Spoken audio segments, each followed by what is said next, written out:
నమస్తే ఫ్రెండ్స్, నేను మీ Ajay. Welcome to our channel.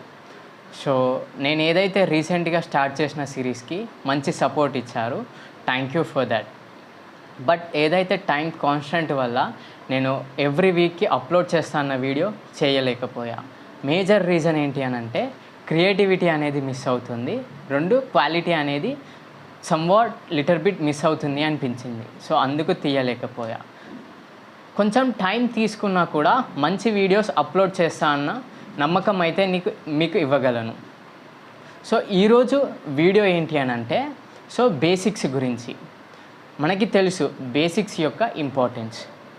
ఒక బిల్డింగ్ మనం కన్స్ట్రక్ట్ చేయాలన్నా లేదంటే ఒక కాంపిటేటివ్ ఎగ్జామ్కి తయారవ్వాలన్నా బేసిక్స్ అనేటివి చాలా ఇంపార్టెంట్. సో బేసిక్స్ అనేది వైటల్ రోల్ ప్లే చేస్తుంది. సో ఏవైతే ఇప్పుడు ప్రజెంట్ మనకి సొసైటీలో ఉన్న డిఫరెంట్ కాంపిటేటివ్ ఎగ్జామ్స్కి మోస్ట్ డిమాండింగ్ బేసిక్స్ ఏంటివి అని అంటే ఎన్సీఆర్టీస్. ఐదర్ యూపీఎస్సీకి కానివ్వండి, గ్రూప్స్కి కానివ్వండి, డిఫరెంట్ ఎగ్జామ్స్కి కానివ్వండి. సో చాలా ఇంపార్టెంట్. సో మనం ఈరోజు డిస్కస్ చేయబోయే సిలబస్ ఏంటి అని అంటే 8th class political science. 8th class political science. అందులో first lesson the Indian constitution. So ఇందులో మనం ఏం తెలుసుకుంటామని అంటే కాన్స్టిట్యూషన్ అంటే ఏంటి, కాన్స్టిట్యూషన్ యొక్క ఇంపార్టెన్స్ ఏంటి, ఇఫ్ ఇన్ కేస్ కాన్స్టిట్యూషన్ అనేది లేకపోతే ఏం జరుగుద్ది. సో కాన్స్టిట్యూషన్ యొక్క ప్రాముఖ్యత అనేది మనం తెలుసుకుంటాం. సో ఫస్ట్ మనకి కాన్స్టిట్యూషన్ అంటే ఏంటో తెలియాలి. So let us see with an example.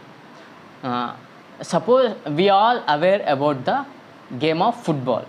So మన ప్రతి ఒక్కరికి తెలుసు football game.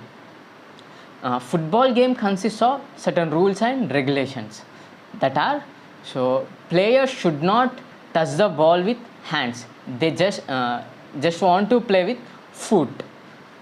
But it's an exception for goalkeeper. So goalkeeper మాత్రం హ్యాండ్స్తో బాల్ని టచ్ చేయొచ్చు, బట్ రిమైనింగ్ ప్లేయర్స్ టచ్ చేయకూడదు. So this is the rules and regulations to run the game smoothly for football. Similarly ఏదైతే society ఏది group of people different organisations so run అవ్వాలి అని అంటే సర్టన్ రూల్స్ అండ్ రెగ్యులేషన్స్ అనేటివి ఉండాలి. So ఆ rules and regulations ఎవరు provide చేస్తారు అని అంటే కాన్స్టిట్యూషన్. సో కాన్స్టిట్యూషన్ అంటే ఏంటి? Constitution is a set of rules and regulations which govern the people through certain laws and policies. So ఇది constitution. Okay, then what is the necessity of constitution? So constitution యొక్క necessity ఏముంది మరి? So దానికి ముందు why Nepal people are fighting or struggling to get the constitution అనేది తెలుసుకుందాం మనం.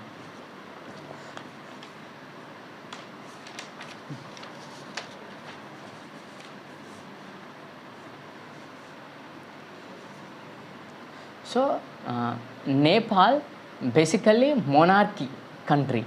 So king అనే అతను రూల్ చేస్తాడు. నేపాల్ యొక్క కింగ్ ఎవరు అని అంటే జ్ఞానేశ్వర్. సో అతను మొనార్కీ రూల్ చేస్తాడు. సో బట్ నేపాల్ పీపుల్ అనేది దానికి ఎగనెస్ట్గా ఫైట్స్ కానీ, ప్రొటెస్ట్స్ కానీ, స్ట్రగుల్స్ కానీ స్టార్ట్ చేశారు. ఎందుకు అని అంటే they are not ruling for the sake of people. So వాళ్ళు పీపుల్ కోసం కాకుండా for the sake of them to take the advantage కోసం వాళ్ళు రూల్ చేస్తున్నారు.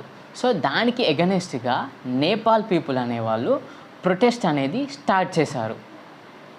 సో టిల్ 2005 దాకా ఎప్పటి నుంచి 1990 నుండి 12 years వరకు ఫైట్ చేస్తూనే ఉన్నారు, ప్రొటెస్ట్ చేస్తూనే ఉన్నారు.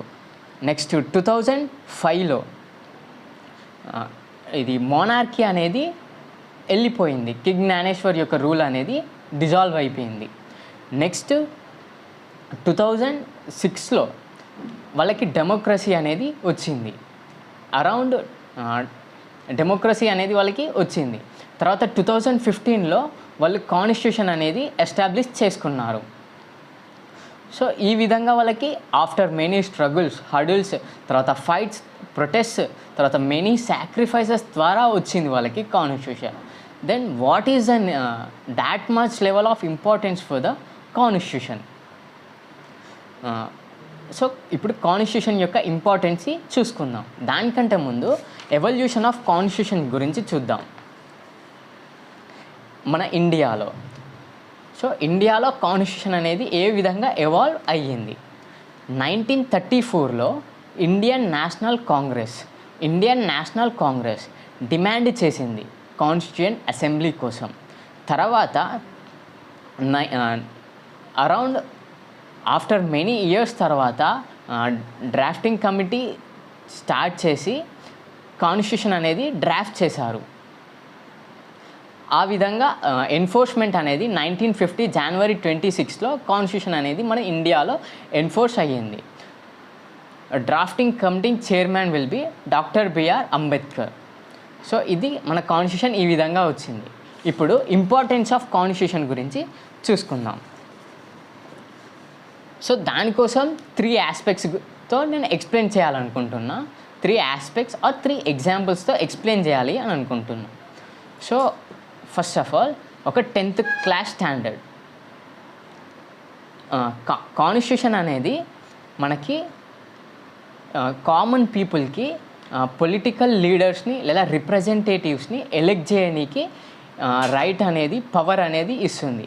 ఒక కామన్ మ్యాన్, ఒక రిచ్ పర్సన్ కానీ, ఒక పూర్ పర్సన్ కానీ, ఒక బిజినెస్ మ్యాన్ కానీ, ఒక ఫార్మర్ కానీ, ఒక బార్బర్ కానీ, ఎవరైనా 1 vote 1 value అనే కాన్సెప్ట్తో ప్రతి ఒక్కరికి ఈక్వల్ అమౌంట్ ఆఫ్ రైట్స్ అనేది ఇస్తారు. సో దాంతో మనం రిప్రజెంటేటివ్ని ఎలెక్ట్ చేస్తాము. మళ్ళీ కాన్స్టిట్యూషన్ ఏంటి అని అంటే ఎలెక్ట్ చేసిన పర్సన్ పవర్స్ని మిస్యూజ్ చేయకుండా ఆ కామన్ మ్యాన్కి పవర్స్ అనేది ఇస్తుంది. సో ఇప్పుడు మనం ఒక ఎగ్జాంపుల్తో చూద్దాం. సో ఒక క్లాస్లో 10th standard class. So teacher absent అయినప్పుడల్లా క్లాస్ రిప్రజెంటేటివ్ సురేష్ అతను టేక్ ఓవర్ చేసుకుంటాడు.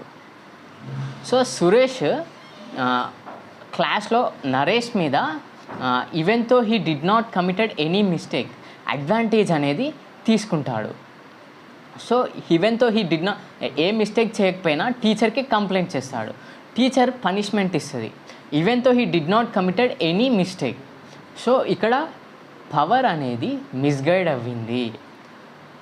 సో ఇంత సొసైటీని రన్ చేస్తున్నాం కదా, సో అలాంటప్పుడు సిమిలర్గా పవర్ అనేది మిస్గైడ్ అవుతే సో పీస్ఫుల్గా సొసైటీ అనేది రన్ అవ్వదు.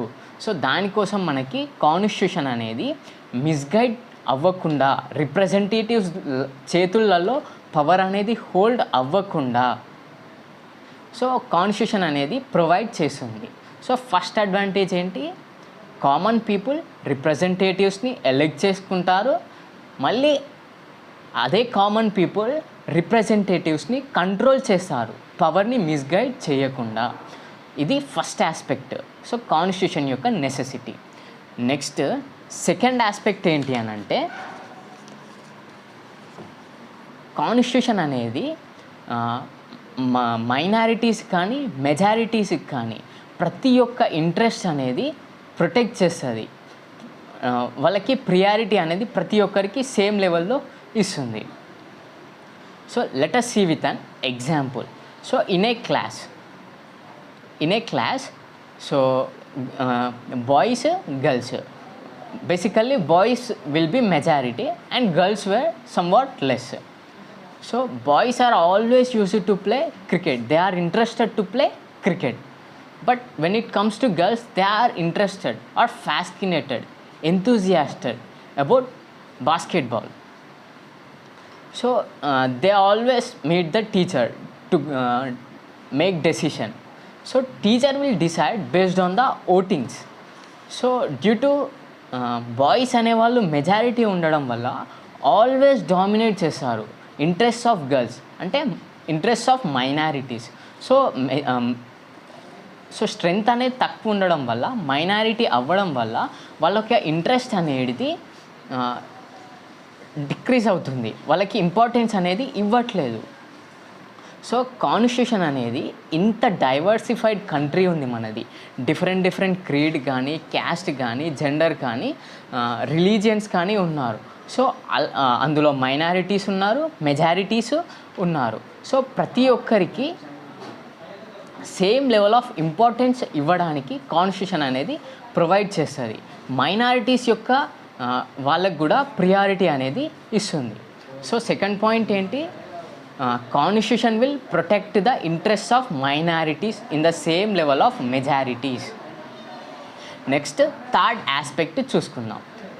థర్డ్ ఆస్పెక్ట్ ఏంటి అని అంటే to protect our selves. So constitution అనేది మనల్ని మనం కాపాడుకోవడం కోసం హెల్ప్ చేస్తుంది. So let us see with an example. So ఒక ఆటోలో ట్రావెల్ చేస్తున్నారు ప్యాసింజర్స్. అందులో majority were young people and 1% will be old man. Basically young పీపుల్కి మ్యూజిక్ వినడం అంటే చాలా ఇష్టం, but they are interested to listen at high value. But ఈ ఓల్డ్ మ్యాన్ అనేది టాలరేట్ చేయలేకపోతుండు due to sensitivity of his hear drums. So but majority అనేది young పీపుల్ని సపోర్ట్ చేసిన, బట్ అతను టాలరేట్ చేయలేకపోతుండు కాబట్టి సో ఓల్డ్ మ్యాన్కి సపోర్టివ్గా ఉండాలి. లేకపోతే సో తనను తాను ప్రొటెక్ట్ చేసుకోలేకపోతాడు. సో మనకి కాన్స్టిట్యూషన్ అనేది ఒక నార్మల్ పూర్ పర్సన్ అయినా, ఒక ఫార్మర్ అయినా, ఒక బెగ్గర్ అయినా, ఏదైనా సివిల్ సర్వెంట్ అయినా, లేదంటే సీఎం అయినా, పిఎం అయినా, each and every individual so తనని తాను ప్రొటెక్ట్ చేసుకోవడం కోసం ఈవెన్తో సమ్ గ్రూప్ ఆఫ్ పీపుల్ అనేది ఎఫెక్ట్ అవుతున్నా కూడా వాళ్ళని వాళ్ళు ప్రొటెక్ట్ చేసుకోవడం కోసం కాన్స్టిట్యూషన్ అనేది ఫండమెంటల్ రైట్స్ని ప్రొవైడ్ చేస్తుంది. సో దానివల్ల వన్ సెల్ఫ్ని ప్రొటెక్ట్ చేసుకోవచ్చు. సో ఈ విధంగా కాన్స్టిట్యూషన్కి డిఫరెంట్ ఫ్యూచర్స్ ఉన్నాయి. సెక్యులరిజం అని, నెక్స్ట్ ఫెడరలిజం అని, పార్లమెంటరీ ఫార్మ్ ఆఫ్ గవర్నమెంట్ అని. సో ఈ విధంగా డిఫరెంట్ ఫ్యూచర్స్ ఉన్నాయి. సో అవి మనం అప్కమింగ్ క్లాసెస్లో చూసుకుందాము. Thank you friends. So stay tune.